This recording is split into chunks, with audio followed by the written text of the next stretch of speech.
मैंने समझा मोदी जी 15 लाख रुपए भेजे हैं। मध्य प्रदेश के ज़िला भिंडी में हुकूमती bank state bank of India की ब्रांच ने एक ही नंबर पर 2 अफराद के नाम से अकाउंट खोल दिए। अचानक इस अकाउंट में एक बड़ी रकम आ गई।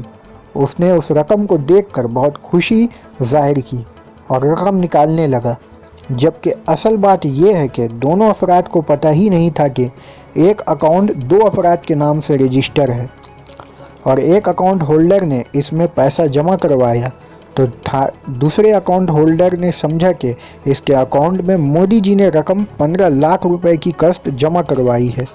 उनमें एक अकाउंट होल्डर ने दावा किया कि मोदी जी ने मुझे 15 लाख रुपए मेरी अकाउंट में जमा करवाई हैं।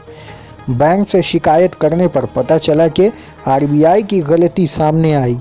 वाज़ह है कि बीजेपी हुकूमत इक़्तिदार पर आने से कबल वादा किया था कि मुल्क के हर शहरी के अकाउंट में 15-15 लाख रुपए जमा करवाई जाएंगी।